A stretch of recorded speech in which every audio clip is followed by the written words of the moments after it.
नमस्ते, आप देख रहे हैं कच्चा चिट्ठा। मैं हूं आपके साथ जसप्रीत कौर। अमेरिका का परमाणु हमले करने वाला B-2 बमवर्षक 21 जून से लापता है। तो क्या ईरान के लड़ाकों ने अमेरिका के सबसे विनाशकारी B-2 बमवर्षक को मार गिराया है? क्या ईरान और इजरायल के बीच 12 दिन चली जंग में ईरान भारी पड़ा है? और क्या गाजा में सीज फायर का मतलब नेतन्याहू के सरेंडर से है? इन तीनों सवालों के जवाब दुनिया जानना चाहती है। वहीं ईरान के एटमी ठिकानों की नई सैटेलाइट तस्वीरों ने व्हाइट हाउस में हड़कंप मचा दिया है।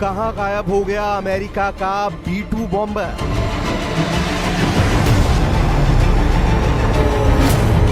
क्या ईरान ने मार गिराया अमेरिका का मारक हथियार? क्या है अमेरिका के सबसे ताकतवर वेपन की मिस्ट्री? 13 जून से 24 जून तक दुनिया ने उस जंग को देखा है जिसमें ईरान, इजराइल और अमेरिका ने अपने बारूदी कारखाने के सबसे ताकतवर हथियारों का इस्तेमाल किया। उन्हीं हथियारों में से एक नाम है उस B-2 बॉम्बर का, जिसका इस्तेमाल ईरान की सबसे खतरनाक न्यूक्लियर स्टोरेज साइट्स पर किया गया। विनाश के इसी विमान से ईरान में तबाही की पटकथा लिखे जाने का दावा किया जा रहा है। लेकिन कहानी सिर्फ अब ये नहीं है। कहानी यह है कि जिस ऑपरेशन मिडनाइट हैमर को ईरान के खिलाफ अंजाम दिया गया, उस ऑपरेशन के बाद से एक B-2 बॉम्बर गायब है। और इसी गायब विमान की पहेली को दुनिया समझना चाहती है। लेकिन इसे समझने के लिए शुरू से उस मिशन की पूरी कहानी समझनी होगी, जिस मिशन की नींव ईरान के खिलाफ इजराइल ने 13 जून को रखी थी। यह मिशन था ऑपरेशन राइजिंग लायन। जब दुनिया के कई हिस्से चैन की सांस ले रहे थे, उस वक्त सेंट्रल एशिया के ईरान में अचानक सायरन गूंजने लगे। इजराइल ने ईरान के खिलाफ एक बहुत बड़े मिशन की शुरुआत की थी। यह मिशन था ईरान के न्यूक्लियर प्रोग्राम के खिलाफ, ईरान के वैज्ञानिकों के खिलाफ और खामनेई के करीबियों के खिलाफ। उस दिन इजराइल ने ईरान पर जोरदार हमले किए, जिसमें ईरान ने अपने कई परमाणु वैज्ञानिकों को खो दिया। हमले में ईरान के कई बड़े कमांडर मारे गए और बड़े पैमाने पर ईरान के मिसाइल बेस को नुकसान पहुंचाया गया। Israel launched Operation Rising Lion, a targeted military operation to roll back the Iranian threat to Israel's very survival. This operation will continue for as many days as it takes to remove this threat. लेकिन ये कहानी यही नहीं रुकी। जवाब में Iran की तरफ से इजराइल के खिलाफ ऑपरेशन ट्रू प्रॉमिस पार्ट 3 की शुरुआत की गई। ईरान की तरफ से इजराइल की राजधानी तेल अवीव समेत कई शहरों पर धुआंधार बमबारी की गई।